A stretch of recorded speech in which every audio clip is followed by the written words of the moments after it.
and welcome to the News That Broke Glass, episode 41. Today, when I'm filming this, is Thursday. This should be out on Friday. Fingers crossed. I'm going to stay up all night and do an all-nighter before work. Fuck the Fringe, in the nicest possible terms, for what he did. This is going to mean nothing to anybody watching this. You fucked over Jimmy Sadovitz, so fuck the Pleasance as well. Anyway, moving on. So this will be August 18th, this will be out on the 19th. I'm trying my best to get this done before ICW Old Bard this weekend, where I have to add on even more shows onto this thing.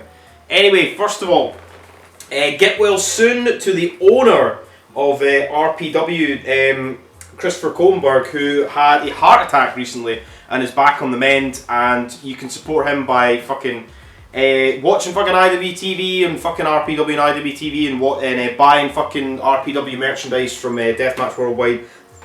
So many RPW t-shirts. I own fucking a lot of them as well. So support him and hopefully he gets well soon, because we don't want to see anyone. I fucking love RPW. They're one of my favourite fucking deathmatch companies in the States. And hopefully he does well, because he's a really, really fucking good guy. Nice to me as well. Nice about this channel. Anyway, what else have we got? We also have Mance fucking Warner came down at Ric Flair's final match and won that match. Ric Flair's final match. The thing is, right, when you call a pay-per-view somebody's final match, it's annoying anytime you speak about it, because you have to reference that it's a pay-per-view, not like Mance Warner came down at Ric Flair's final match. You're like, hang on, what? That didn't happen. Anyway, the fucking opening bunkhouse thing, Nick Gage came down. Like he said he was going to do it, whatever the last GCW show was I reviewed. I can't remember what it was called. Mance last eliminated Bully Ray and won that, so that's pretty good for the GCW guys as well. And Mance Warren was also on fucking AEW, AEDub, and Mance was against John Moxley on Rampage, I think was the show. I watched the match, can't remember if it was Rampage or Dynamite, all looks the same to me. It's good, Mancer's fucking awesome, I'm really, really happy for him, hell of a fucking promo. And you can get Mancer fucking merchandise as well on Deathmatch WorldWide. And speaking of Deathmatch WorldWide, the Bleeding Gums, the News That Broke Glass, myself, and the man who owns Deathmatch WorldWide, Corey, have struck up a little deal where I am now sponsoring them and they are now sponsoring me. So we've got a meeting of ultra-violent minds from across the pond to promote each other and to promote violent deathmatch wrestling via merchandise or podcasts or whatever the fuck this is.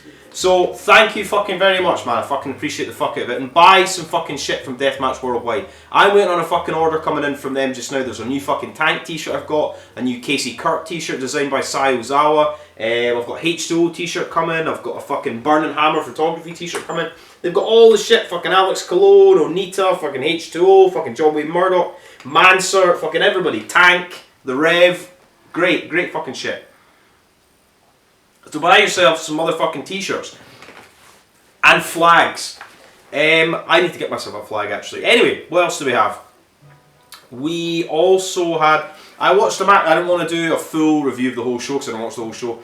ICW, the Scottish ICW Insane Championship Wrestling had their Shugs House Party 7, I think it was. It was a 2-night thing, but one of the first nights it was at the O2 Academy in Glasgow. Love the setup. It's kind of like old. It's like a house, like a fucking, what's it called? What's the name of those fucking WWE pay-per-views? WWF pay-per-views. In your house, it's kind of like a house, and it's all like light up, like on neon and shit. I like that. Anyway, we had a King of Insanity, which is basically a death match. Which is BT Gunn, fucking stalwart of like hardcore and fucking Scottish wrestling. It was against Leighton Buzzard, and I saw Leighton Buzzard win a briefcase at ICW Square Go, which I went to. I was wanting to go to Shug's House Party, but it's the Fringe season. Fringe season means nobody gets to do fucking anything in Edinburgh or do anything because it's Fringe season. It's so fucking busy. But you know what's quite funny? And as I said, fuck the Pleasance as well. All this is going to mean absolutely nothing to anybody, but it makes me laugh, so I'm just going to say it, because it fucking makes me laugh. All the Fringe, every single morning you walk through Edinburgh, everything's covered in shit and rubbish and garbage and bottles and cans and empty wrappers and just shit and piss everywhere, strewn all over the streets. You see rats and seagulls and everything festering that. That's not the pictures that everybody takes selfies of. Oh, the culture, oh. But now the fucking bin men and the road sweepers and things like that in Edinburgh are on like a 2-day week strike, so it's going to get even worse the final 2 weeks of the Fringe. Fantastic. Anyway, so this King of Insanity match, It was good. We had a barbed wire board. We had a board with light tubes on one side. BT Gun got fucking like shotgun drop kicked right into the light tubes to start things off. We had brawling with chairs. There was a kendo stick. There was a big fucking bin full of light tubes. Not as many light tubes as I've got upstairs, mind you, but a lot of light tubes. Especially for something that this shows on the WWE Network. So if you want to see a fucking Scottish death match, go on the WWE Network. Hopefully we'll get to see a little bit more in the coming months. Who knows? So, what else we had? We had a big, massive fucking Buzzard fucking threw BT Gun off the stage through like a table. Lane Buzzard did a big fucking senton off the stage onto BT Gun and all these other like refs and like stagehands and things. It was pretty good. We got in the ring, they were blasting, like Leighton Buzzard was getting blasted in the fucking head. Tube bundles. It was really, really fucking good. And in the end, BT Gun did win. I think he dropped him like onto like a barbed wire board and finished him with that. I was expecting Buzzard to win. The match was really fucking good. Fucking highly recommend going out your way to watch that. I mean, I assume 95,000% the majority of people that watch my channel probably own the WWE Network. Even if they're not willing to pay for IWTV, they probably have the WWE Network, because that's just the way we live in this day and age. Anyway, so I would go and watch that now before the reviews, because I've got like 5 or something. Hit the intro. Me.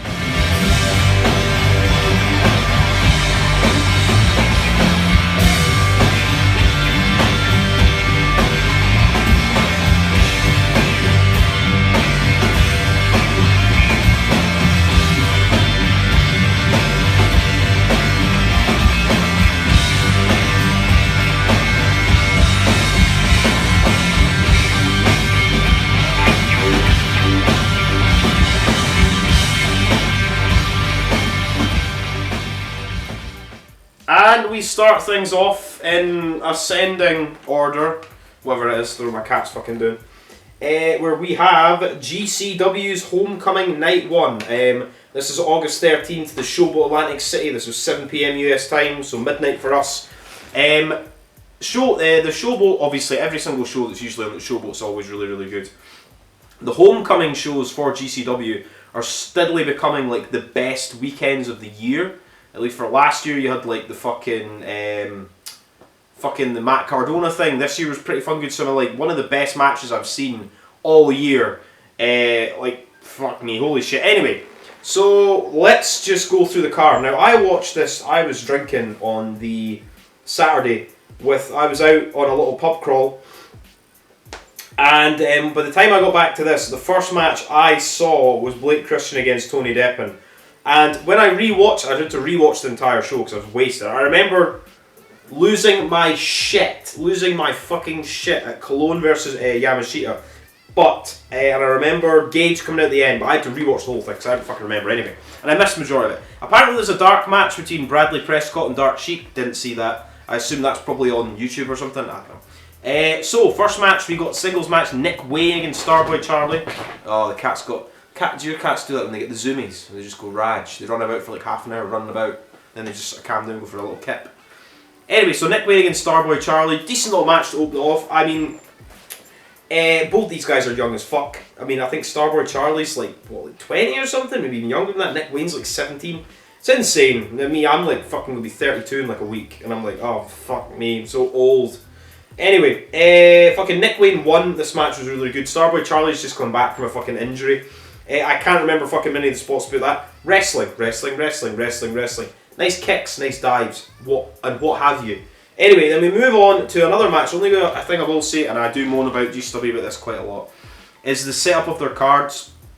There's a lot of matches that are like singles exhibition. Sorry, watching too many movies. Exposition matches. I can't even say it. Exhibition, Jesus Christ. This is my first beer, by the way. You wouldn't fucking think it. It's been a long day. Exhibition! Anyway, they have a lot of these matches, and they've got like a roster of all these guys they need to use and whatnot, and they're like their sort of homegrown talent. But I mean, like, I've seen like Jordan Oliver and Ninja Mac in against each other in scrambles or things, like I feel like 100 times, and I'm like, I don't really care. This match is good. Jordan Oliver's not over with me, but he's still a good wrestler. Ninja Mac was there. I don't think I've seen Ninja Mac in a while. Apparently he's doing like a tour of Noah and things like that. This match was good. There's so many like false finishes. There's so many false finishes where I'm just like, Jesus. Like, I don't mind false finishes in a wrestling match. I don't mind them if it's a main event match, or a title match, or a grudge match, but just all these false finishes so early into the night, and like the second match, or just a random match that's happening for no real reason, I'm like, Jesus, fuck. It kind of like makes the false finishes later on in the show mean less, if that makes any sense. Anyway, Jordan Oliver wins with the Clark. It's not as much, it's not as, Kevin Gill, he's not annoying me as much as used to on commentary. I feel like it's Dave Prazak's there. But the Clark, very much similar to when Joey Styles used to like back in ECW. And then we got a scramble match, which I was shocked didn't open the show. And in the scramble match we had Gringo Loco, unsurprisingly, Axton Ray, who I think is fucking great, Grim Reaper obviously, Jimmy Lloyd obviously, Joe Lando, I don't think I've seen him before, and Marcus Mathers, good for him to get a spot on GCW. Usual scramble match, Grim Reaper does Grim Reaper thing, smokes a joint. Axton Ray hits a lovely motherfucking spinning powerbomb. He did it the next night as well. Mwah, beautiful fucking wrestling. I think him and somebody like formed a little team, I think. I remember Tombstone Pile Drivers, Marcus Mathers. What else is Marcus Mathers was doing? Dives, nice big dives and big flips and everything. At the end of the day, after these false finishes and whatnot and all this and blah blah blah, Gringo Loco wins. He wins another scramble. Hooray! I don't know. Because believe it or not, I actually do quite like high-flying, flippy wrestling. I enjoy it. But these scramble matches, I just don't... The matches are fine. Like, seeing something like Axton Ray do these big fucking sit powerbombs. I want to see him in a singles fucking match. Put him against fucking Gringo Loco. He was like teamed up with somebody and fought against... I can't remember. I want him against Marcus Mathers would be good. Anyway, but people like Grim Reaper, Jimmy Lloyd, Gringo Loco, they're just in these scrambles because they just do scrambles. The scrambles should be for all these unknown people you've never seen before. Like, ooh, ee, ooh, ah, ooh, and then they kind of move up. It just kind of like, Gringo Loco wins a scramble. Like, what does he get from that? I don't know. Anyway, then we got a match which I was very happy and also very sad about at the same time. Where we got one of my favourite wrestlers in the company, Tony fucking Deppen, versus Blake Christian. Obviously, both these guys can fucking wrestle. The commentary giving Tony Deppen shit for no real reason because he's a heel. Whatever. And Blake Christian, I think, stole the win in the end. This match was like 25 minutes. Which I don't mind seeing Tony Deppen for 25 minutes. I'm only going to see Blake Christian for 25 minutes. So it's a double-edged sword. Blake Christian wins. I think he hit something and he got like a sneaky little roll-up, or it was kind of like a fluky little win. And then afterwards, like, I remember watching this live and I was fucking wasted. I remember laughing my head off because he was like, he had a mic and I don't know what he was talking about. He was just kind of rambling incoherently and it went on for like 10 minutes and the crowd was fucking booing him and the crowd was giving him shit and saying, shut the fuck up, MDK, Nick Gage, and I was just like, what? I don't know what the purpose of his promo was. And when I rewatched this, I was like, I genuinely don't want to listen to it again. I couldn't bring myself to listen to it again. So anyway, crowd relentlessly shat all over Blake Christian.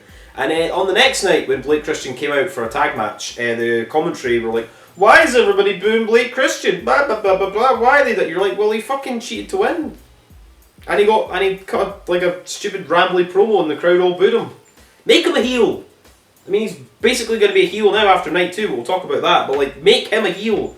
Give him something else to do, because he's not just going to get over with just being, I am Mr. High-Flying Crisp Wrestler who was in fucking 205 Live for a little while. You know what I mean? Make him a heel, and it'll be good. Give him some character.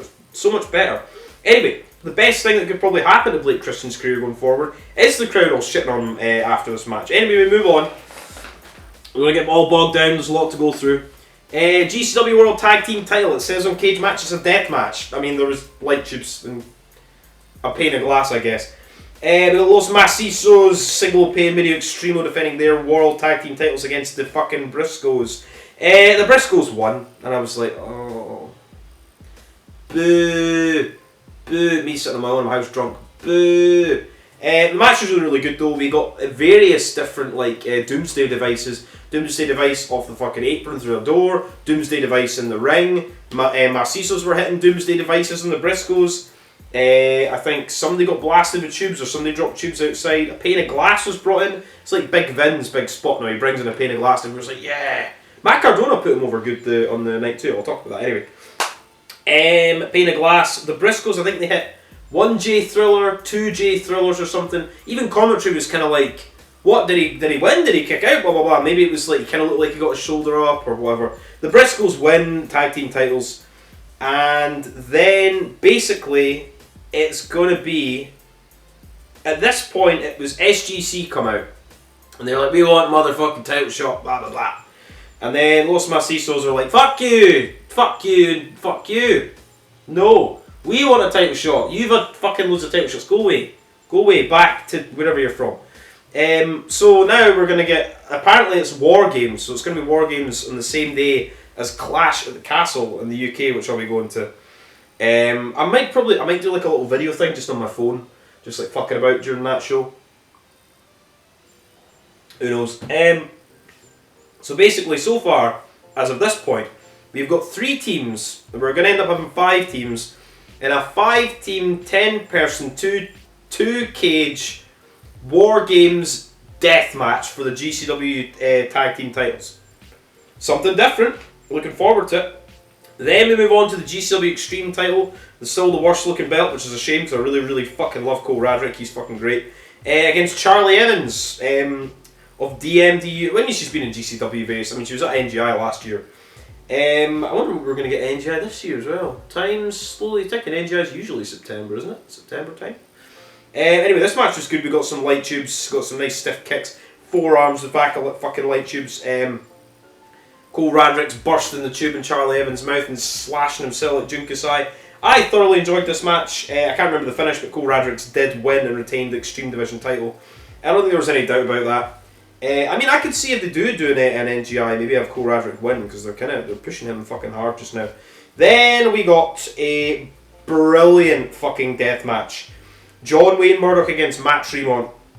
And my Christ, these two know how to fucking bleed and fight. And they had like 2 big 2x4s with gussets on them, but commentary was like they had like tin foil on them. So they're all like silver and shiny. Like, what is on these things? Like, you can tell they were gusset plates. They've got a monitor, you can see their gusset plates.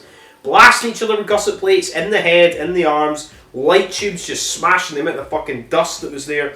Matt Tremont got fucking thrown from the apron, through a pane of glass, set up on 2 chairs, straight to the floor. My fucking god. And you saw the next night, Mike Bailey was walking around and he's like, yeah, he's like barefoot and he's like, I don't want to fucking touch that blood on the floor. Still from Tremont from the night before, holy shit. Fucking, this was just 2 guys kicking the fuck out of each other and it was really, really entertaining. And then I think Johnny Murdoch wins with his big top rope. Like, he's standing in the ring, they're on top, he gives him a sort of big brainbuster thing into all these tubes, and Johnny Murdoch wins. Great match, fucking awesome match. Death match, brilliant. Then we got probably what I would say is on a par. I didn't lose my shit. I mean, maybe I did. I haven't lost my shit like this since the Bev versus Schlack at NHB 24. And it was Rina Yamashita against Alex Colon for the Ultraviolent title. This was fucking brilliant. I'm not going to say too much about it, I'll just go over some of the spots, but go out your way. If you don't watch the fucking like last 4 matches of this show. Well, certainly the last, so Radrick's, Joey Murdoch, Tremont, and Rina against Cologne. Because my fucking god, I was on the edge of my fucking seat watching this. Just Rina getting fucking thrown head first into, like, she like had a gory bomb special, loaded her up for the gory bomb, dropped her into the glass, her head fucking hits it, doesn't break, throws her fucking full force right through the glass. Jesus Christ. It's fucking, she's got Alex Cologne's on the top turnbuckle. Rena's like standing down, he puts a light tube behind her knees, it like right to her face and bursts over her thing. It's like, holy shit, the force. Fucking running knees with light tubes. Rina Yamashita hits a big fucking like Splash Mountain powerbomb and all these light tubes and all this shit. It was fucking Alex Colon at the fucking Styles Clash of the fucking ropes right into these light tubes. It was just so good and they kept kicking out. This is a match where the false finishes actually like matter. And I was like, Jesus Christ, not fucking Ninja Mac against Jordan Oliver, you know what I mean? Don't need a false finish in those matches. You can do all your flips and whatever, but don't do so many false finishes. In this match, I was fucking on the edge of my fucking seat, losing my shit. I don't know what my fucking neighbours were thinking at the time. My god. And in the end, I think Rena hit I think this was when she hit the Splash Mountain Powerbomb, or she hit one of her finishers on Cologne. He kicked out, and then she got Cologne, and Cologne's finisher, the sort of like camel clutch thing, and Cologne fucking tapped. He tapped on his side. He was like tap, and I was like, holy fuck! Rena fucking beat Cologne. I was like, Jesus Christ, what a match! If you're gonna watch anything on this fucking entire thing, like that match alone was worth the money that I paid for it. And for some reason, because I was drunk, I paid for them both separately because I'm an idiot. I could have got them both for like a cheaper price on Fight, but I didn't because I was drunk. And then we had the main event, Moxley against Effie. I'm very, very happy. Effie's a very, very talented wrestler. I like Effie. I like Bussy. I just don't understand how somebody comes away from losing the tag team titles the foreign show to then having a world title shot the next show at one of the biggest shows of the year. It just seems a bit strange to me. Anyway, this match was good. Both guys beating the fuck out of each other, kissing each other, kicking each other, chopping each other, punching each other. Murdoch's got some fucking bulldog chokes on him. It was just a really, really good physical match. In the end, I think what happened at the very end, I think Mox nearly got a pin. Like, the crowd were on Effie's side. I wanted Effie to win. Effie does the fucking over the rainbow, fucking the sack rider, all this fucking shit.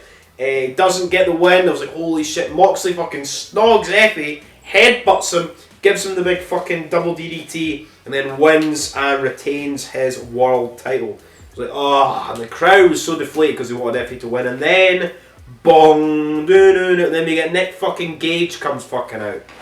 And Gage is out with Dewey Donovan. Gage has got, I think he's out with Dewey Donovan. Yes, he is out with Dewey Donovan. Gage has got his white King of the Deathmatch t-shirt, King of Deathmatch t-shirt, that I bought and wore the next day in Atlantic City on the fucking pier after TOS 4. Love that fucking t-shirt. Many nostalgic memories of that fucking show. Gage comes out and basically says, he's like, this has been the hardest year of my life, injuries, lost family members, lost friends.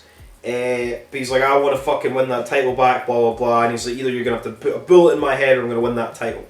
And John Moxley cuts a very good promo basically saying that he had a dog, and if his dog gets too sick and his dog isn't happy with life, he's going to put him down.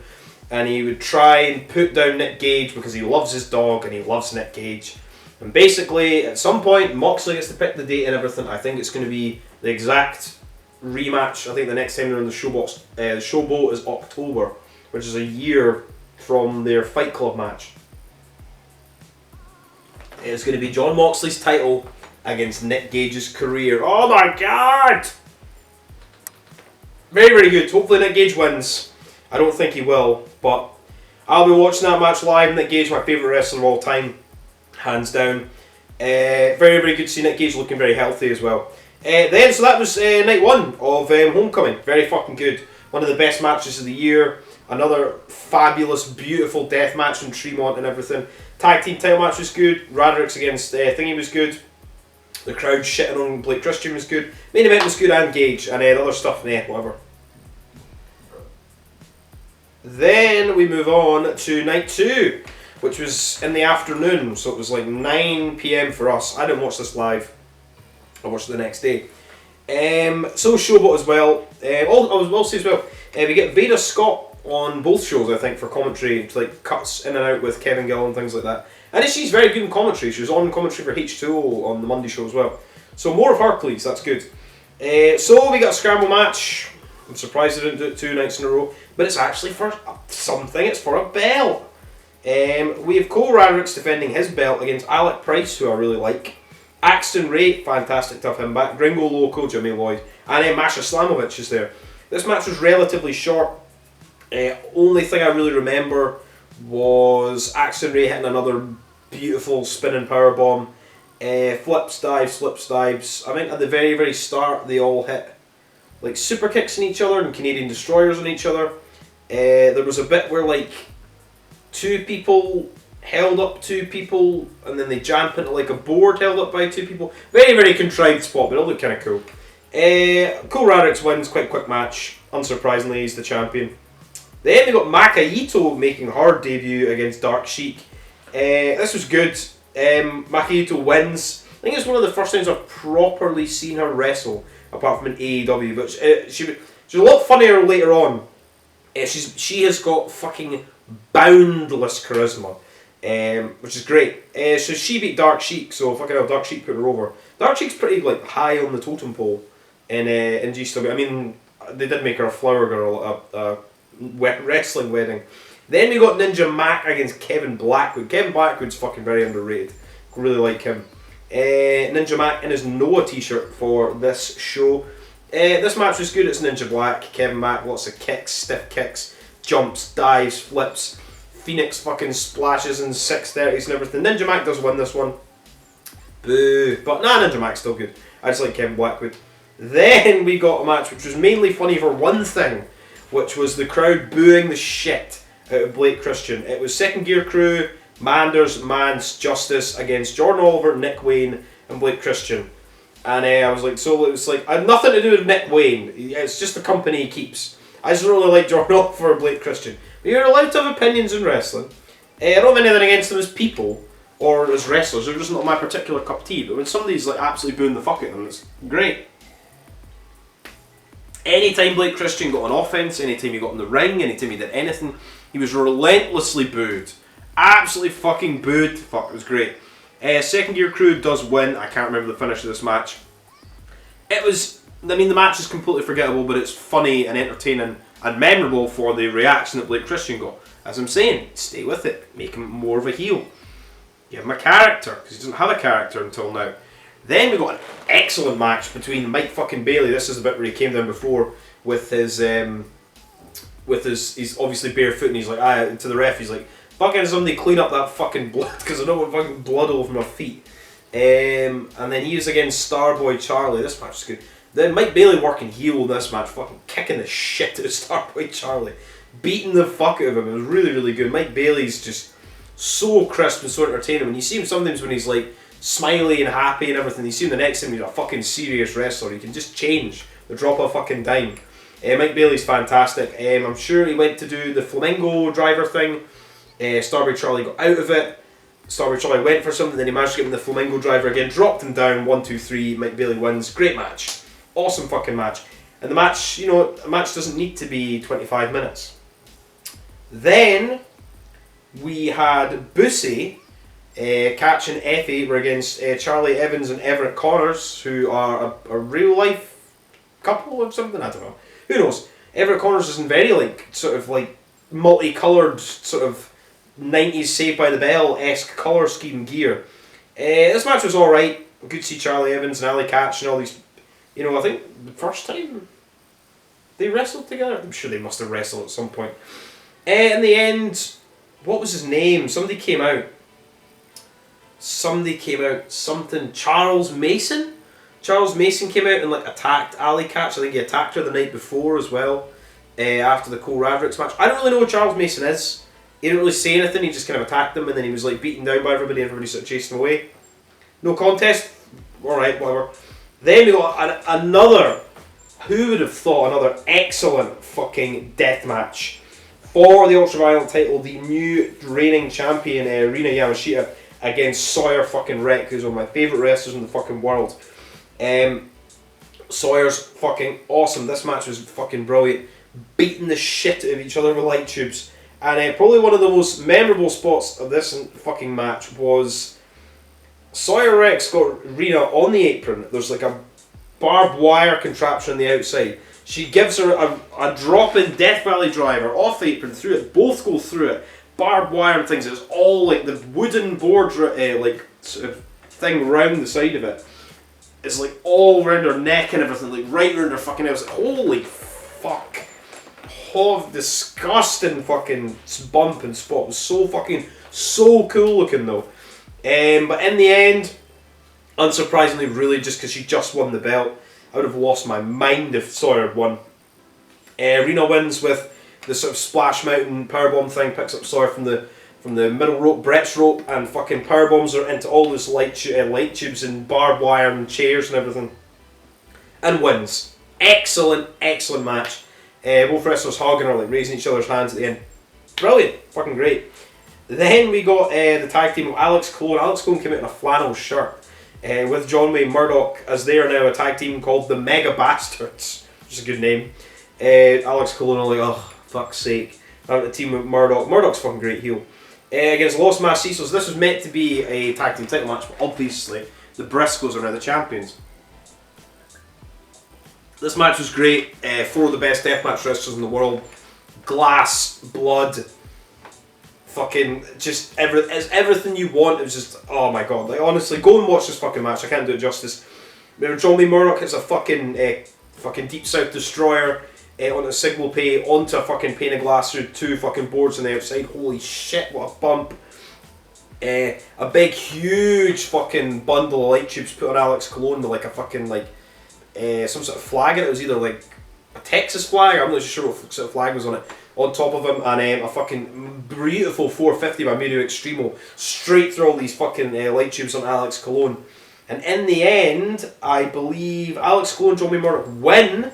I can't remember who got the pin. I cannot remember who got the pin. Was it a submission, maybe?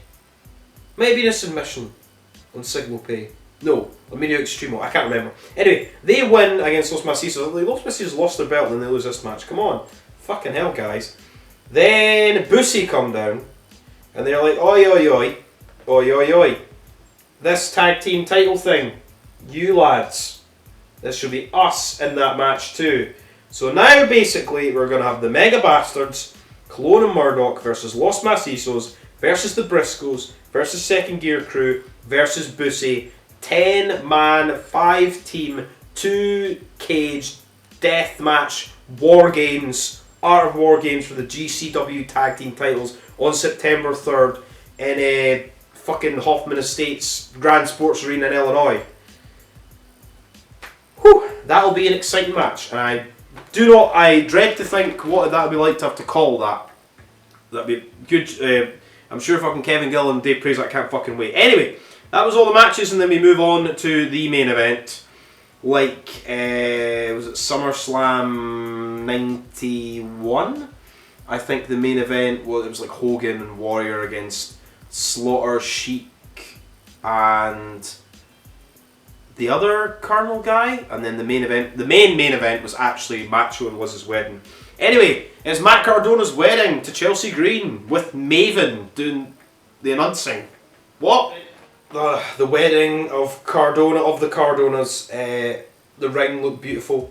There was a big purple thing of light tubes, and I thought, I wonder what's going to happen with that.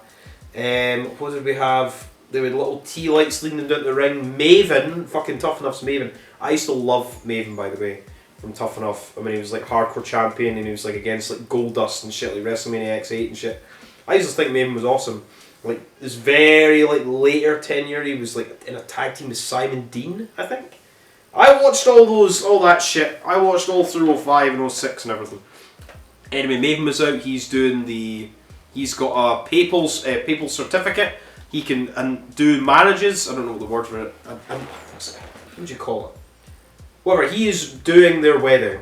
They've got the Cardonas, mum and dad are out. Everybody's fucking booing them and saying fuck the Cardonas. Really, really funny. Dark Sheik's out as like a flower girl. Then we got Billy Starks, Charlie Evans, and Masha Slamovich are all out to be bridesmaid for Chelsea Green. Matt Cardona's dad's got like a big cowboy hat on. Matt Cardona's fucking outfit is ridiculous. It's so fucking cool.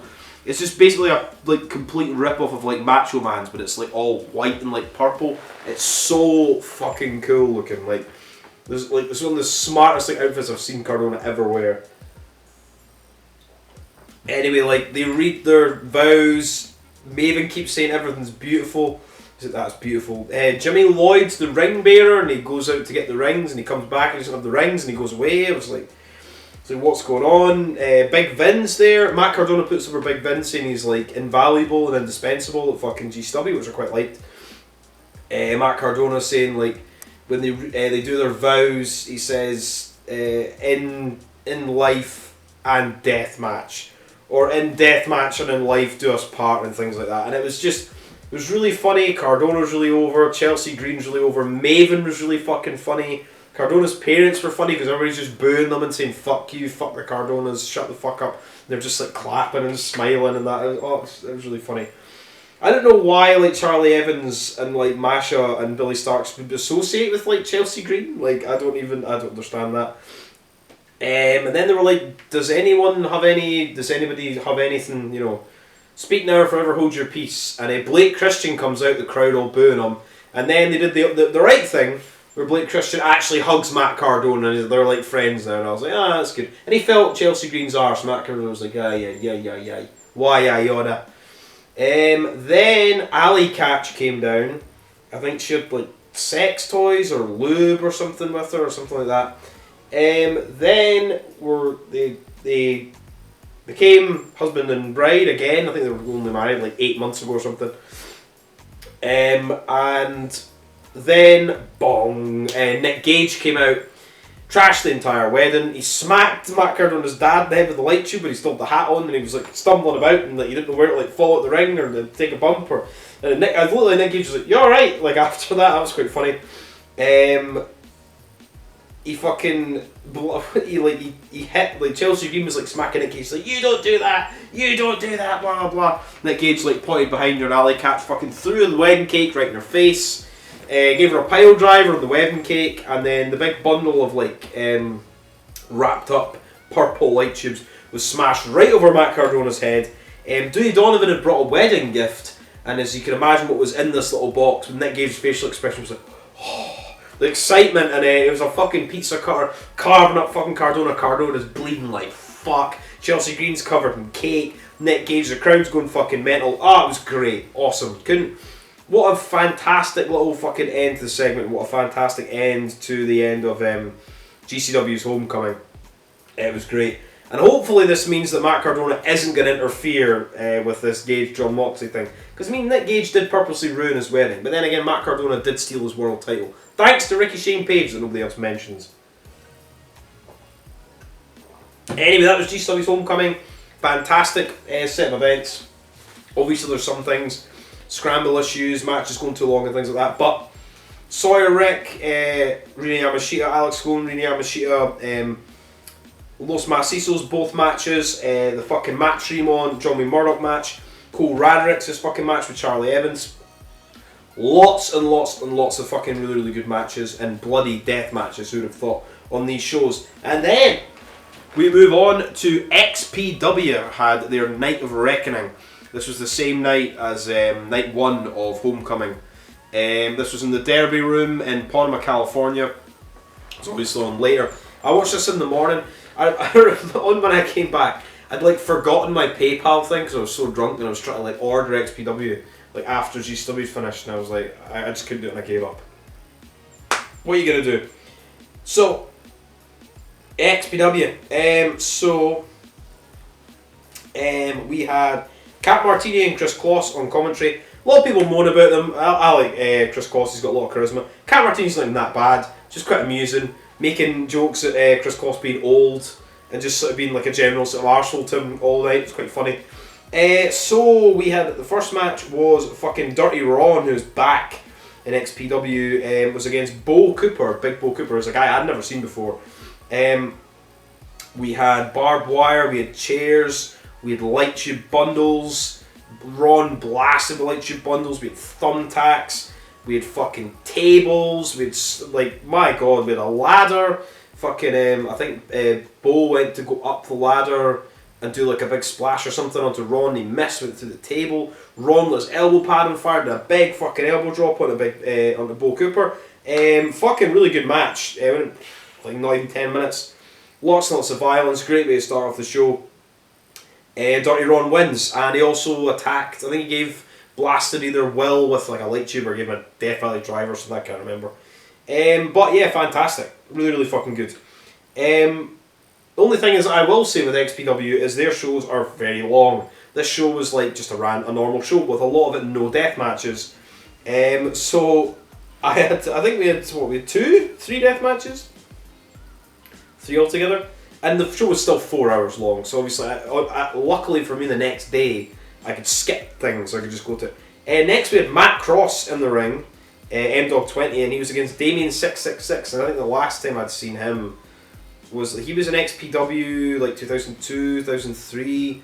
He was in a tag team with Halloween called, what were they called? Something Most Wanted. What were they called? I'm going to need to find that on Cage Match. What the fuck were they called? Halloween Damien 666. They had a name. Halloween Damien. Fuck off, fucking timer on my phone. Damien 666. I'll find it. Just edit this out, me. Mexico's Most Wanted. Jesus Christ. The amount of effort it takes to find anything on this fucking... Anyway, it's not important. It's not relevant, any of that whatsoever. Just... Anyway. With Damien 666, who's... I think he's Halloween's dad. Of Mexico's Most Wanted. See how clever I am with my wrestling knowledge. Against Matt Cross. Match is good. Matt Cross doing Matt Cross stuff. Like hanging off the ring post and things like that. Damien 666 won. Putting the old guy over. It was fair enough. Matt Cross, I thought Matt Cross was going to win. But I think this was like an unannounced match, just sort of randomly happened. Then we had Santana Jackson, who we've seen to high acclaim against Joey Janela and things like that. It's like Michael Jackson gimmick. Against Human Tornado, who I think is like his first match like a year or two. Dancing, moonwalking, moonwalk DDT. Santana Jackson comes out with a fucking wolf mask on, doing Thriller stuff. Human Tornado doing flips, dives. I thought this match was alright. I think like the two guys involved, it could have been like a little bit better. I mean, it's early in the day. But Santana Jackson won, which is another thing I was shocked at. I was like, Human Tornado lost in like California. I was like, holy shit. But Santana Jackson is like sort of the new guy. Put him over. Then we got Juventud Guerrera, the Juice. Came out to do the Juice Bar, where he basically just did lots and lots of rock catchphrases as he used to do in WCW. The People's Juice and you juicy people, and I always thought Chris Kloss was funny in commentary saying like, what is a juicy person? Who are these juicy people? What does it mean? Who is a juicy person? Made me fucking laugh. And then TJP comes out to cruiserweights, blah blah blah. Basically, we're both in our gear. He's like, why'd you call me out? They're both in their gear. Why'd you think for a match? Juventud Guerrera against TJP at cruiserweight time. This match was pretty fucking good. So, Juventud Guerrera, in his mask to start with, he had like sort of sparkly, you know, you get those pillows, like B&M and stuff, and they're all like sequiny, and you wipe one of them and you go there and you drill like a cock in the right shit or something. He had one of those sparkly sort of sequin things. I thought somebody should have just wiped his back and made them all the same bits. It annoyed me, some were up and some were down. Anyway, that's irrelevant. So, Juventud Guerrera against TJP. Good flips, good like technical like wrestling, like good fucking arm bars and fucking like fucking takeovers and fucking nice fucking TJP had a arm like snapped like he fucking like fucked his whole arm up. Some dives and stuff as well. Both wrestlers are very very good. Obviously Juventud Guerrera is a fucking legend. TJP was in fucking WWE before. He was in the Cruiserweight Classic, been in TNA for a long time. And then the end of this, I think we got the Jury Driver. And then I don't think we got a 450, it was just Jury Driver, and that was it, I think. And about Juventud won. I was like, holy fuck. I was like, my god. So these older guys beating the younger talent. I mean, aside from Santana Jackson. Then we got Taya Valkyrie against Jody Threat, women's title match. I don't remember too much about this one.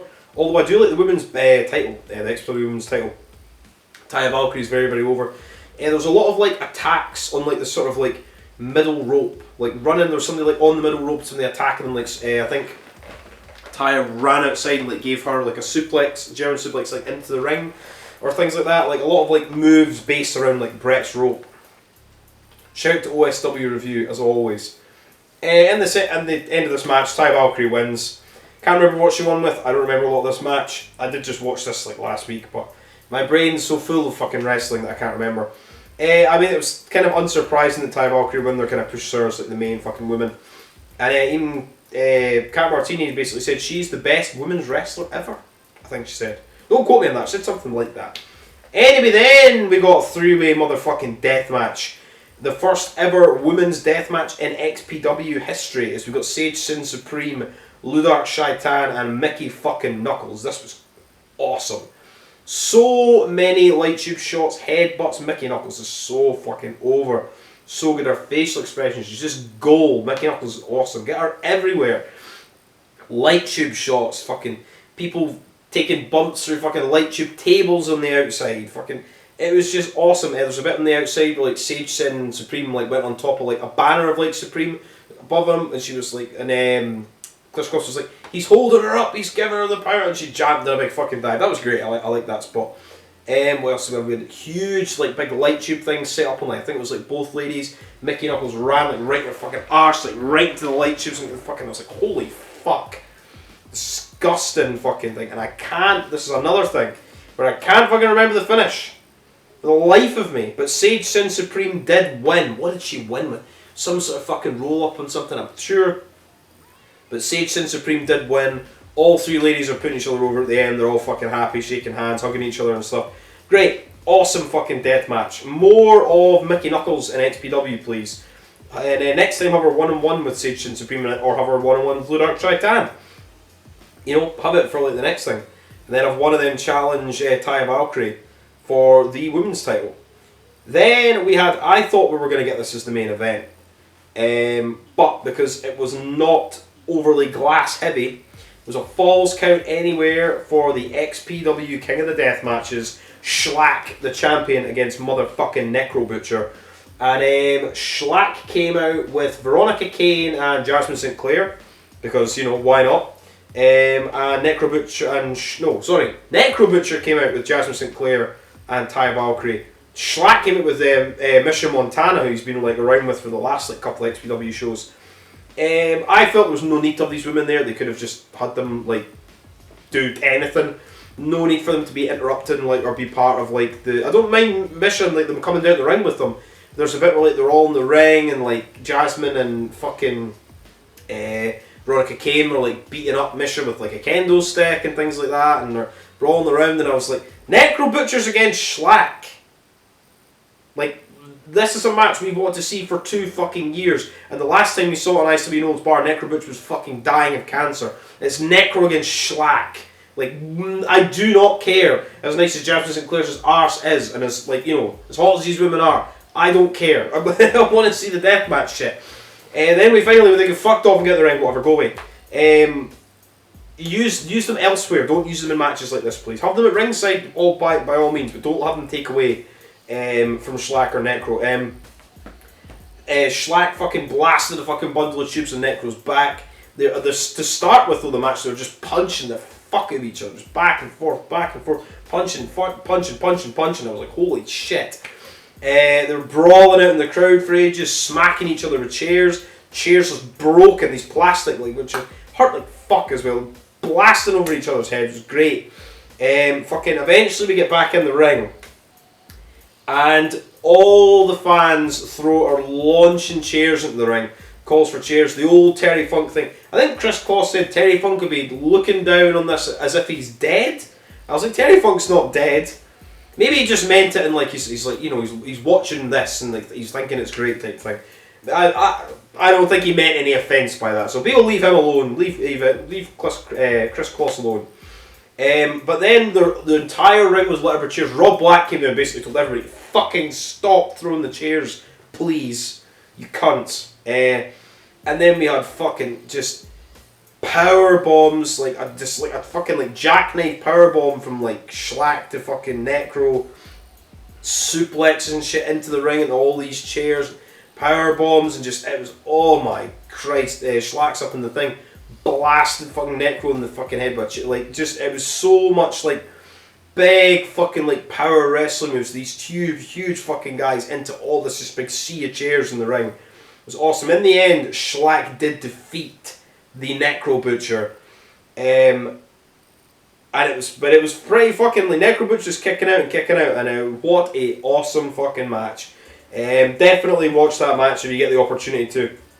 It was really good. Definitely the best match of the night. That and Dirty Rombo Cooper, but this is a deathmatch channel. What do you expect us to like here? Oh, oh, wait. Oh, the fucking fringe germs off me, Jesus Christ. Then we got the main event. Masada, Brian fucking Cage, and Willie Mack. Willie Mack I've not seen in a long time. Is he under contract to Impact Wrestling? I don't know. Brian Cage and AEW anyway. Brian Cage the champion. 3-way dance. This match is pretty fucking good. Obviously, I'd rather see Masada in a death match, but we still got skewers and things. Masada got skewered. I think Willie Mack got skewered. Nice fucking like power moves by everybody. Willie Mack doing big dives on the outside. Brian Cage just... These two guys can fucking wrestle. And in the end, I'm almost certain it was with the Death Valley Driver. Like I say, my memory's not all caught up to date with things because I watched so much fucking wrestling. Masada, I think with the Masodomizer, I think defeated Brian Cage to become the new XPW World Heavyweight Champion. And a great main event. I think it should have been Schlack Necro should have been the main event. But the main event was Masada, Brian Cage, Willie Mack, and it was very, very good. Anyway, that was XPW's Night of Reckoning. Decent enough show. But who knows what is going to... They do have another show. They're doing like one every 2 months. So the next one's going to be Halloween. We'll get on to talk about that in a minute. On to H2O's Like a Hoss. This was August 15th. This was just this week on Monday. H2O just seem to be running like Mondays all the time now. And I think it's kind of actually working for them because they're not running against like any other things on like a Saturday or that. And it's like no one else is running on a Monday and they get all the crowd. Obviously H2O Centre Williamstown, New Jersey.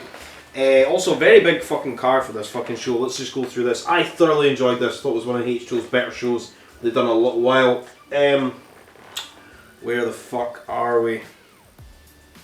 So, H2O. So first of all, we had a classic opening round match. Mike fucking Bailey against Austin Luke. So many fucking stiff kicks by both guys. This was beautiful fucking hard hitting stiff fucking match. Forearms, stiff kicks, fucking... These two guys are so fucking crisp. Austin Luke is so underrated in the ring, man. Fucking Mike Bailey, what did he win with? I think he won with... Might have been the Flamingo Driver or his double knees shooting star press, but Mike Bailey did win that match. It's kind of annoyed for Austin Luke, but Mike Bailey's kind of doing like a little excursion in the year, so that maybe he's living here full time. Then we also got a match between Saliso Vega with Rocket was against Leroy Robinson with Darren Hardway. The end game against Saliso Vega and Rocket, they're gonna keep going back and forth, Saliso Vega actually defeated Leroy Robinson in very quick fashion. I think Rocket came out. There was lots of like fighting like between the two guys on the outside and things, but Saliso Vega did win. But then Robinson and Hardway battered them both, gave one of them a concerto, were beating the fuck out of them both, and left. I was like, my god. Sick fucking beat down by those two guys. We're obviously going to get the tag team. I think we're going to switch the titles and give it. But we're not going to get it to the next show because Rocket's against fucking Mike Bailey on the next show. We're going to talk about that. Then we had a four-way match for the hybrid title as we got Reed Walker, Declan Grant, Chris Bradley and Adonis Valerio for Adonis Valerio's title. Very like strange like lineup of guys. Obviously like, Reed Walker and Adonis Valerio have been having like a rivalry back and forward. But Bradley and Declan Grant, this match was very, very fucking entertaining. I won't go and say too much about it because I genuinely can't remember what was going on. I remember it being very, very fucking good.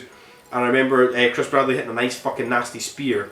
And Declan Grant's so fucking like crisp in the ring. He's gotten so good like over the last little while. And obviously Reed Walker's fucking fantastic. He's still my favourite of the H2O students. And Adonis Valerio's great. Charisma for fucking days. And Adonis Valerio does retain his title. That match was decent. Then we got Kobe Carino against Marcus Mathers for the H2O title, which was apparently NWA rules. But in my opinion, I thought NWA rules was like no going over the top rope, no going to the top rope. They went to the top rope several times and did flips to the outside several times. So who knows what was going on with that. Kobe Carino now has, I wish I could remember the guy's name. The guy who's got like the suit on, he's got the anti-hardcore gimmick. He's basically like Drew Gulak's like Gulak for a Better Combat Zone gimmick. What's his name? I wish I could fucking remember his name. I mean, he's basically Kobe Carino's manager. In this match, Marcus Mathers was so close to winning. He hit a big fucking 450 on Kobe Carino, but that guy fucking pulled him out the ring. And I was like, oh my god, he could have fucking had it, but it was like literally the timing of it was fantastic. Or he pulled the referee out the ring. It was one of the two. I think he pulled the ref out the ring. But then in the end, Kobe Carino retains his title against Marcus Mathers. Oh, but I mean, Marcus Mathers will get that belt one day, but he's such a fucking young guy. That match was really, really fucking entertaining. Obviously Colby Corino's basically got like a new manager now, who more or less saved him the fucking world title. So that could come back at some point if they ever fucking swap. I saved you from the title match. Then we got Anything Goes Deathmatch between Anthrax and fucking lowlife Louis Ramos. I really enjoyed this match. There was like boards of like, these little things that you used to like eat corn on the cob with, the little corn on the cob holders. There was boards with them, and they were being stabbed into Louis' arm and Louis' head and Louis' face, the back of Louis' head. Holy shit! And Louis just screaming in agony. Louis like's got such good like vocals for like wrestling. He's just screaming and shouting and everything. I'm trying to think what happened at the end of this match. I remember Louis was like basically at the upper hand, and he'd done the big boot, and he was doing the Hogan leg drops, and then Alex Stretch ran down, and I think blasted Louis with a chair or something, and then Anthrax beat Louis Ramos. But then Louis' son came in the ring to defend his dad, and I think he was like smacked with like a fucking light tube. We had light tubes in this match as well. There was about like 10 light tubes sort of around the ring, and like a sort of like 2 here, 2 here, 2 here, 2 here. So we did have a nice light tube battle between Anthrax and Louis Ramos, but I'm sure Louis' son got blasted with a light tube trying to defend his dad. So I think at some point, maybe, I don't know, for one of the next shows, we'll have Anthrax and Stretch against Louis and his son. Who knows? Then we got a 3-way fucking death match, as we got Sawyer Wreck, Jimmy Lyon, and Christian Ross in a 3-way. Holy shit. Sawyer Wreck's fucking everywhere now. She's so fucking underrated. She's fucking fantastic. Out of this match, it was basically just like Chondo was like trying to get himself involved and getting spots, and they were just like kind of pushing him out the way. Like I think he went to like run like a shopping cart into them both. They both kind of hit him, and then he got like took the bump into the shopping cart and stuff. I think this is Chondo's first match back for a little while, by the way. We missed Chondo. He's a highly fucking talented guy. But in the end of this fucking match, Sawyer Wreck did fucking win. I thought Chondo was going to get the win in all honesty, but he didn't. But Sawyer Wreck's like one of the biggest sort of people, not just like literally and figuratively in like hardcore deathmatch wrestling. So I'm surprised she didn't win. What if he just her one-on-one with Christian Ross? That'd be really, really good. Then we got the 4-way big horse motherfucking fight between Gigi Everson, Ryan Redfield, Devantes, and Manders. This was good. Forearms, chops, clotheslines, lariats. Forearms, chops, clotheslines, lariats. The match was a lot shorter than I thought it was going to be, mind you. And Devantes won. Devantes, I remember, like a big fucking sick, nasty fucking German suplex. And I'm almost certain he pinned Gigi Everson. And then I think after the match, Gigi Everson basically challenged Devantes to a match, I think, at the next show, which is called Separate Ways. And then we moved on to a death match between Casey Kirk and Matt fucking Tremont. We had light tubes, we had gusset plates. Tremont's fucking bleeding, and at this point Tremont's done, I think he did a death match against, was he wrestling the second night? Well, he definitely did a death match against Joey Murdoch. This was the Monday. Sure, he might have been wrestling somewhere else, but it's been like a rough weekend for Tremont anyway. Gusset plates in his head and fucking bleeding fucking everywhere, and light tube shots. They had a nice light tube fucking battle. Always love them. I see them hundreds and hundreds of times every year, and I always just like people just smashing the fuck of each other in the face with fucking light tubes. Always good. Always fucking mark out for it. I think the ending comes, oh fuck, what did she? Casey Kirk's like sort of in sort of like spider position, picks up a huge big bundle of light tubes, Matt Tremont's on the top, smashes Tremont in the head with them.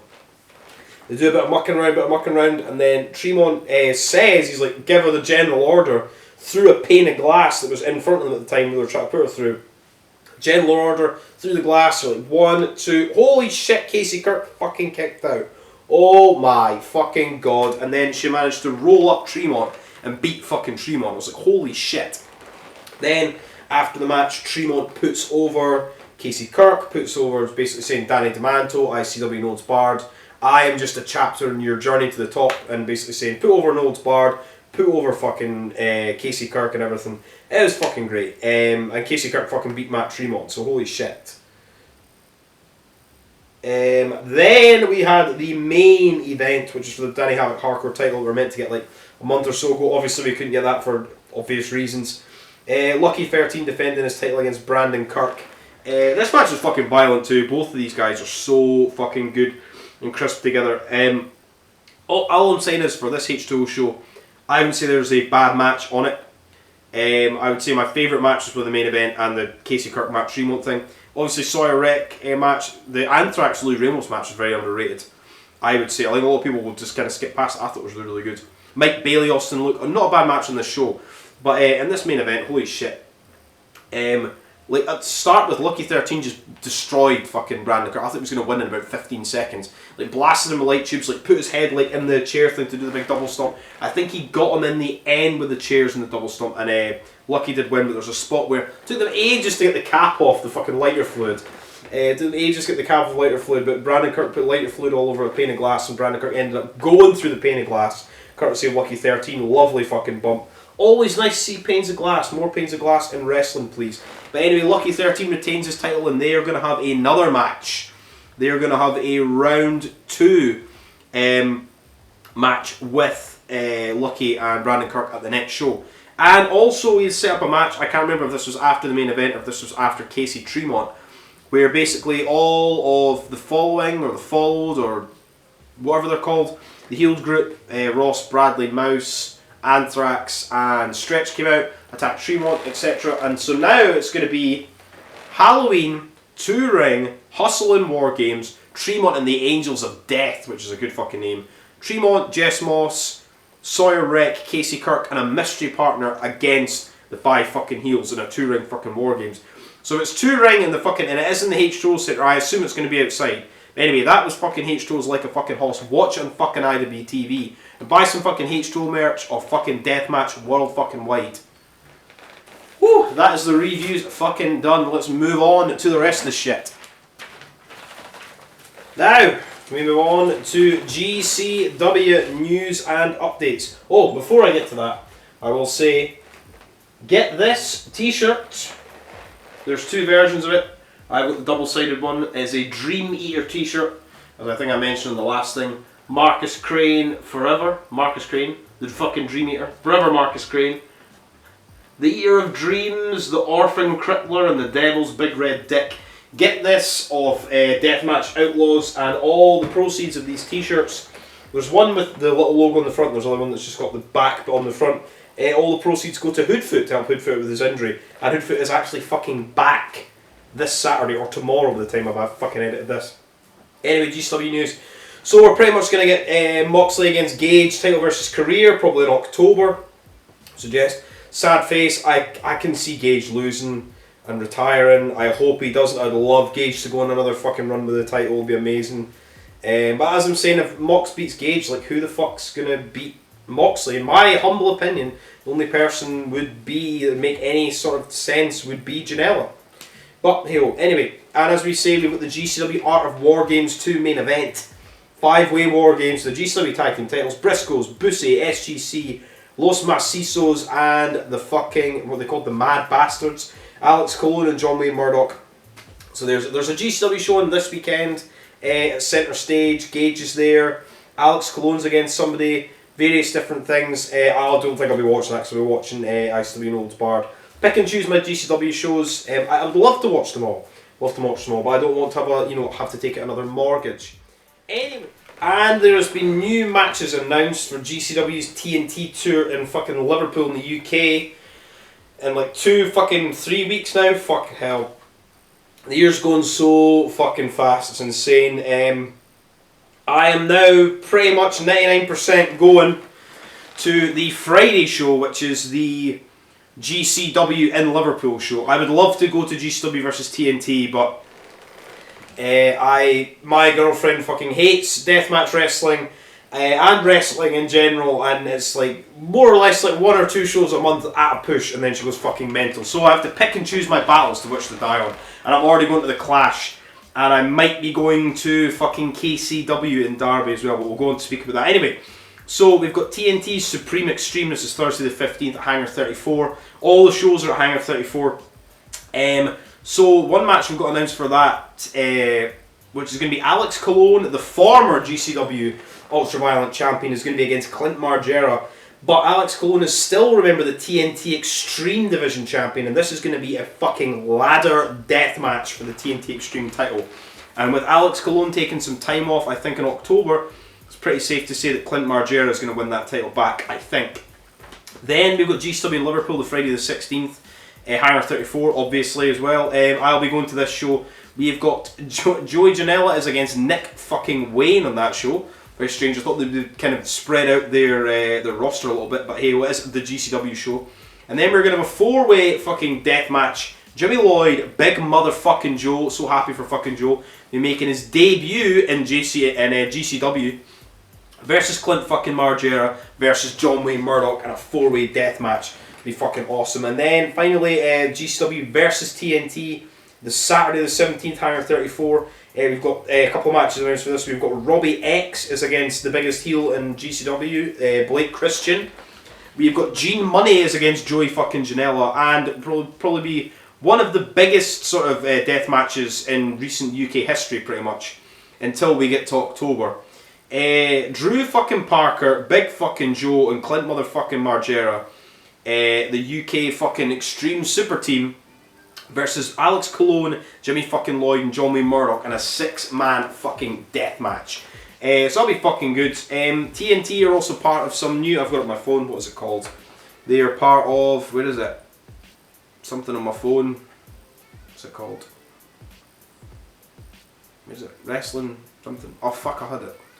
It is called Pro Wrestling TV. They are on that. So fair enough, check them out on that. I think they had the show Thrill Kill, which had Cologne and Clint Margera on that show. Anyway, moving back on with UK news. Rise. Rise or Die have got sponsorships up for the canvas for the Rise or Die event, which is on Sunday the 16th of October in Leeds. So basically there's various different things. You can pay money to get your name or your brand or anything like round the ring apron. There's more money for like bigger sponsorships. I am seriously considering when I get paid. I have a few things to pay for to be putting myself in one of these sponsorships, because it's going to be in the ring canvas for a very long time, I assume, as it's a big swanky new fancy ring canvas that they're going to get bought. And then maybe eventually, once it's all covered in blood, I can get it cut off and get my logo fucking put on there. So I'm 95% certain I'm probably going to sponsor fucking Rise for that. Pretty sure once I get paid, and it's not too long. They should have announced it the day before payday, and I could have just been like, right, yes, I'm going to do it. But as it is with life, you have bills and whatnot. Unfortunately, you can't just be spending all your fucking money on wrestling as much as you would like to. Also, obviously, we have some matches and things announced for Rise or Die. 16th at the Leeds Warehouse, October, Sunday, which is an afternoon, so I think it's 3 PM or 4 PM bell time. So obviously we've got the main event, 6-man death match, stipulation to be announced. I am thinking it's going to be the winner of the fall gets both belts, so then it'll have all the guys infighting with each other and whatnot. Anyway, Deathmatch Outlaws, Big fucking Joe, the European Deathmatch champion, Danny fucking Darko, and I'll say I'm so fucking happy to Danny fucking Darko. He is going to be on NHB 32, he's going over with Big Joe to New Jersey to face Akira. So fucking happy for him, very well deserved, and hopefully fucking wins Games of Death 3 this fucking year. Also, we've got Caden in that team, and speaking of Caden, I have this. I've got 2 DVDs here, but I'll talk about this anyway. So, go on Deathmatch WorldWide, they have this. I think you can still get this for free on YouTube. It's always good to have physical media, which is Big Joe and the Deathmatch Outlaws documentary. Big Top Wrestling TNT KCW, where he did like 2 death matches in like 1 day, or what is it? 3 shows in 24 hours and a 700-mile journey, making the first person to have 2 matches in 2 different cities in Britain in the same day. So I got that, and this is my sort of thing. For me in wrestling, I give a fuck more about the backstage stuff. I care about, for me, I would rather watch 800 hours worth of shoot interviews than actually watch wrestling, and I fucking love wrestling. So this is a Michael Caden fucking shoot interview, which I think is about 2 hours long, thereabouts, which is fucking fantastic, done by the Deathmatch Outlaws. So go on fucking Deathmatch Outlaws and buy these fucking DVDs.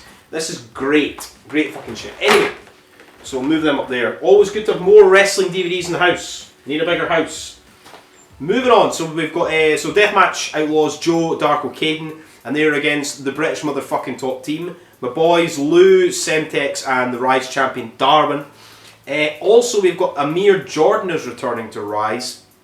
And also another match announced for Rise or Die is finally Nathan fucking Black is going to be against B.A. Rose. So that'll be fucking good. I can't wait. I'm going to this show as well. I've got a ticket set for this show. I just need to organise me hotel. I think me and Matthew are going to be getting a hotel at the end of the month to be going down there. It's probably some sort of shit hotel. It might be a swanky hotel. I highly doubt it. Who knows? The best thing to do when you go and see wrestling to make you save as much money as possible, buy the cheapest fucking lager and stay in the cheapest fucking hotels. That's the best way to go. Anyway, Derby, KCW, they've got a new show. They've announced a meet and greet.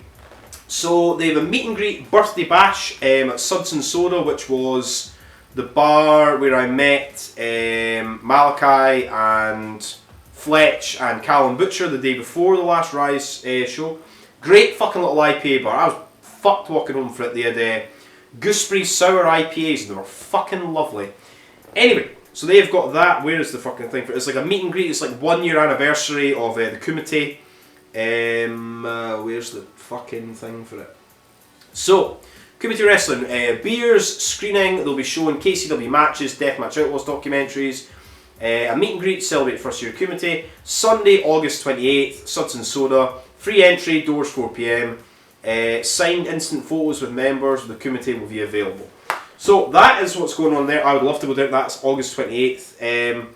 I am certain I am either going to be at work or I'm going to be at another fucking show in Scotland to see another fucking deathmatch. Deathmatches in Scotland. The word is out. The word is fucking out. The more the fucking merrier as far as I'm fucking concerned. Anyway, and also Kumite have a new fucking show announced at the Vines fucking beer garden, same venue as the last show I was at and the May show. September 18th, so this is the day after, the Sunday after the GCW TNT tour. It's 2 PM bell time. It's going to be the last Kumite outside show of the season. And we have announced for this, we have got, so we've got Joseph Cardinal, Act 2, Rourke, Will Cruz, the Voodoo Queen, David Grant, Antonio Gonzalez, Kyle Kingsley, Alton fucking Thorne, Danny Darko, Alex fucking Cologne is going to be on that show, and Big Motherfucking Joe, and more to be announced. And we've got the main event of that fucking show announced just now, and it is Alex fucking Cologne and Danny fucking Darko against Big fucking Joe, the Death Wolf champion, and Alton fucking Thorne. Holy fucking shit, that'll be an awesome main event. And if I can convince me missus to spend all my fucking savings, I will hopefully be down at that show as well, because the last 4 or 5 or 6 shows I've been to in the UK have all been deathmatch tournaments aside from that KCW show, and it was one of the most fun times I've had in a long time. Anyway, there is a company in Ayr in Scotland, Ayrshire, Pro 2 fucking wrestling, and they've got a show called Beach Brawl, and it is at Venue 38 in Ayrshire, and I'm hopefully going to go to this. Where are we? I have the thing on my phone. Where is it? Sorry, so it was August 27th, this is why I probably won't be at that Derby thing, meet and greet. So Saturday, August 27th, tickets are just £12. And this is Pro 2's first ever death match. And it is fucking Jack against his fucking dad, the fucking Iceman. So holy shit, and it is in fucking Scotland, so fucking, fuck yes, you're going down to fucking that. Hopefully, as I'm saying with work and things like that, I work in Edinburgh for the Fringe and everything. And sometimes, as much as I want to go to every fucking wrestling show under the sun, you may not get to, but I'm fucking 99% certain I'll be going down to Ayr for that show. So I want to fucking see Iceman against Jack. Then we move on to ICW No Holds Motherfucking Barred. What do we... Oh, sorry, no we don't. Before we move on to that, 1PW is back, one of the UK's former biggest fucking independent companies ever, and they have their show A New Twist of Fate, which is the 1st of October at the Doncaster Dome in motherfucking Doncaster. And just to say, there's a big decent card for this, but the only match I will go on to speak about is there's various people. We've got Rob Van Dam, Mark Haskins, Mickey James against Liz Evil, British Invasion against Team Shag, fucking Christopher Daniels against Cara Noir, Fucking, we've got a 6-man elimination future, fight for the future elimination match. Will Cruz and Scotty Rourke are in there. Looking Ruby Soho against Session Moth Martina. But, main important point, we've got a match which is called Survival of the Sickest, which I assume means Deathmatch. As we have Tyler fucking Devlin, Big fucking Joe and Ulf Herman as a 3-man team against Clint fucking Margera, Jack and Iceman. Holy fuck, so that'll be fucking awesome. I will not be at that show, but I will be buying it on, I think it's on Fight. Pretty sure it's on Fight. It'll be on something. Is it on Fight? Is it on Fight? Does it say it's on Fight? I don't know if it's on Fight. Tickets. It'll be filmed and taped on something anyway. I want to watch that match. Anyway, I always get your notes for you. Press record. That's my advice from you. Right, so NHB 31. 8 p. So we've got NHB 30. Mystery Vortex. 3 PM. Mystery show. Like IWA It's a Mystery, which I think are the 2 and 3 are up on somewhere on Murder Death Kill Club. Fucking rotten.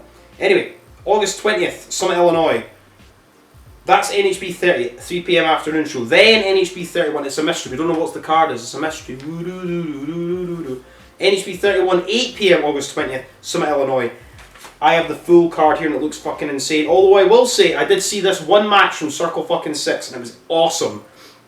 Unfortunately, I think Ruben Steele got injured from it. It was Ruben Steele against Eric Ryan from one of the Circle 6 shows. What was it called?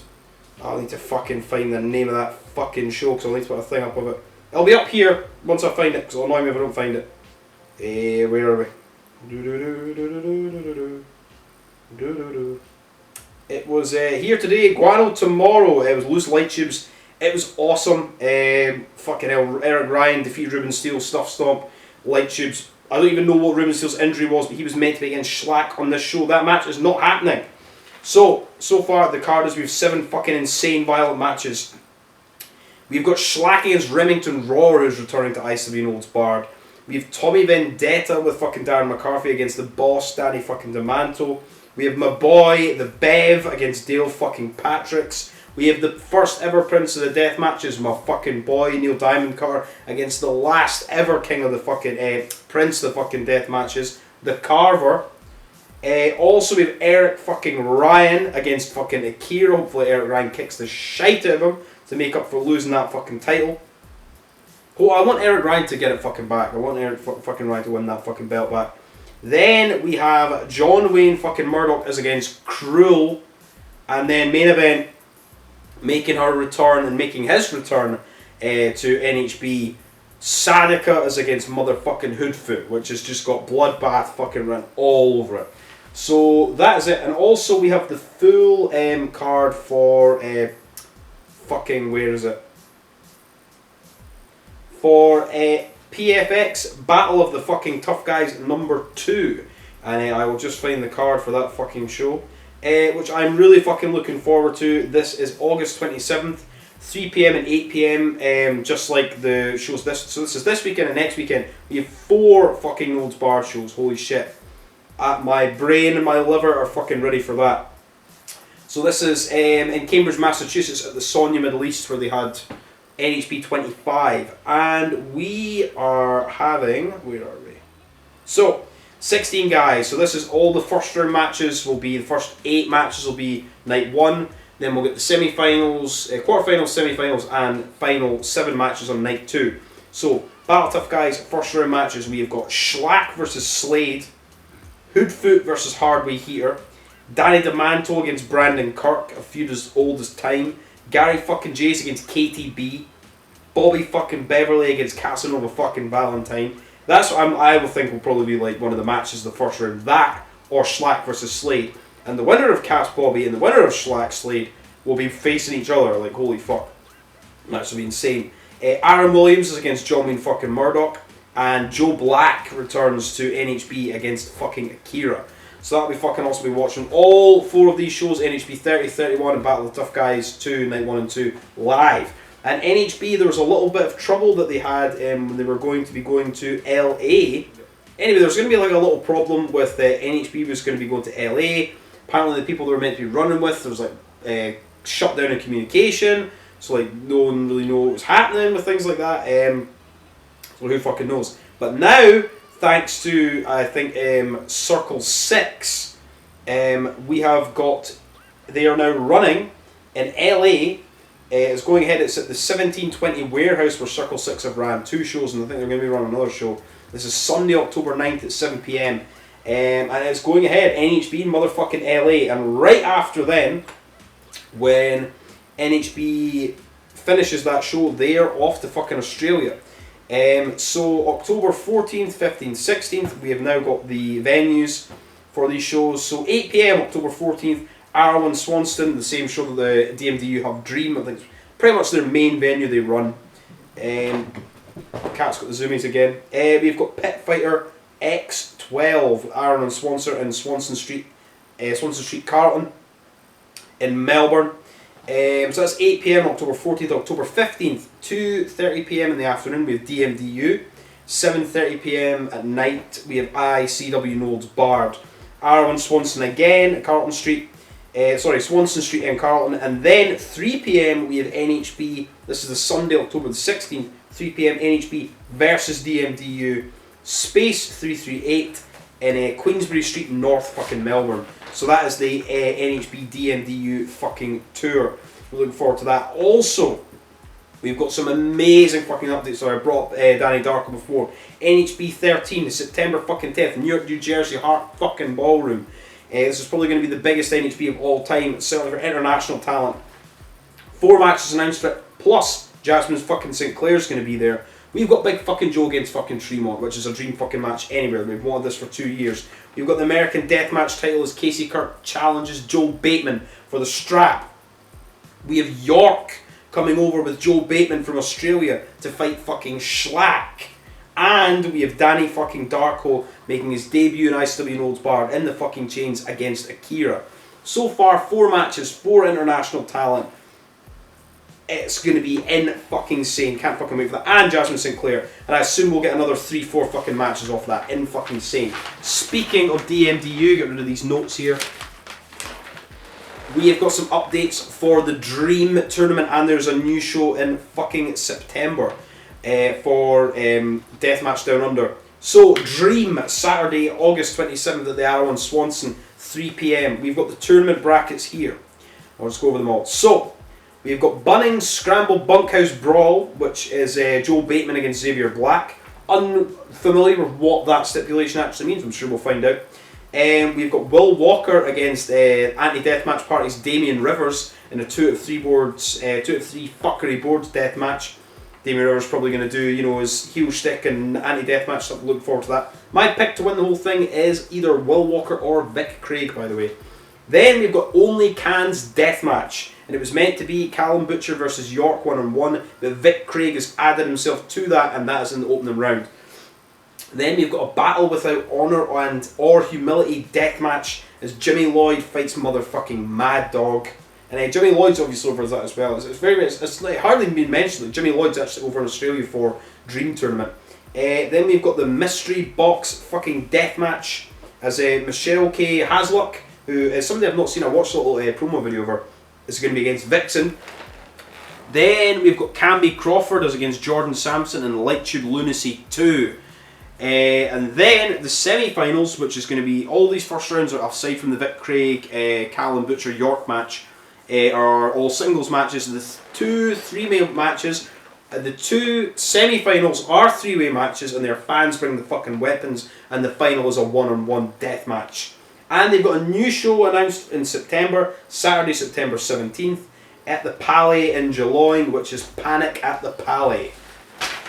And the last page of notes, I will say Vic Craig's last show, the one where Horace and York were there and Joe Bateman was there and there was light tubes and everything, is up on demand somewhere online. I will hopefully finally put the link up somewhere. I will watch that show hopefully after I have watched NHB Mystery Vortex, another one I'll hopefully do. I plan to do this for an Insane 8, as is always the case. So my intention now is to go over Insane 8, ICW No Holds Barred, Mystery Vortex 1 and 2, and go over this Vic Craig show, hopefully on Monday or Tuesday. I am going to go over Insane 8 because I've watched it now twice, but to keep this review mildly shorter, I'm going to go over that next and try and do that. Plan to do episode 42, do a short review. I say this every time, but I've got a feeling. So who knows? Anyway, H2O, their next show, Separate Ways, which is the 29th of August, which is another Monday show. H2O Centre, Williamstown, New fucking Jersey. We've got H2O tag team titles on the line. I thought we were going to get Rocket and Saliso Vega against the Endgame, but no. Darren Harvey and Leo Robinson, the Endgame, the champions, are against Red Dead Redemption, which is Manders and Ryan fucking Redfield, the tag team titles. We've got Chris Bradley against Dan O'Hare. We've got the H2O fucking Danny Havoc hardcore title, Lucky 13. This is number 2. Lucky 13 versus Brandon fucking Kirk. We've got Mike Bailey versus Rocket. Really looking forward to that. And main event, Alex fucking Stretch is against the boss, Matt fucking Tremont, in a no-roped barbed wire death match.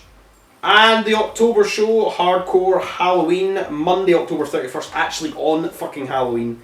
Two ring hustle on War Games. It'll need to be outside.